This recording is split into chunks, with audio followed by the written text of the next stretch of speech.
vida é mais fácil, simples e rica se acreditarmos, se caminharmos juntos, se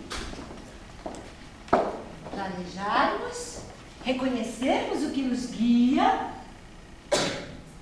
cuidarmos dos talentos recebidos e compartilharmos. O que realmente e o que muitas vezes move nossos corações e mentes é a angústia. Não em si. A angústia contra as injustiças, os desacordos, o sofrimento. A incompletude. O que fazer?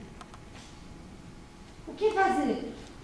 Pesquisar, estudar, buscar uma característica que é universal no comportamento humano. A tendência à coerência.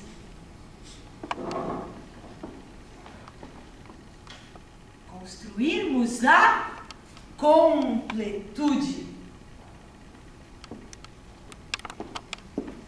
Assim,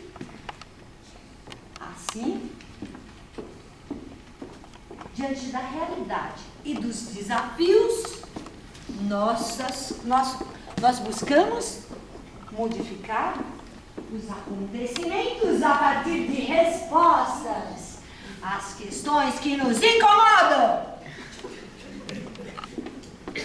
Isso foi pesquisa, ação na intervenção profissional. É olhar o horizonte. É buscar conhecer e entender o real. Uma vida repleta de luta e conquista. Uma vida, uma família, uma rede de afetos. Uma rede de afetos e um testemunho aqui, entre nós.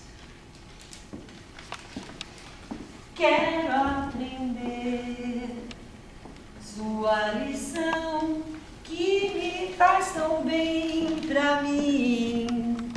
Agradecer de coração por você ser assim. Legal ter você aqui, uma amiga em que eu posso acreditar. Queria tanto te abraçar. Pra alcançar as estrelas vai ser difícil, mas se eu te pedir, você me ajuda a descobrir qual é o melhor caminho. Foi com você que eu aprendi a repartir tesouros. Foi com você que eu aprendi a respeitar os outros. Legal ter você aqui, uma amiga em que eu posso acreditar. Eu posso acreditar. Queria tanto te abraçar, pra mostrar que eu não esqueço mais a lição. É que agora eu canto esta canção para te oferecer a mestra com carinho. Amor, amor, amor. Desculpa, gente, mas eu recebi esse texto do Eduardo de Andrade ontem à noite, eu decorei agora.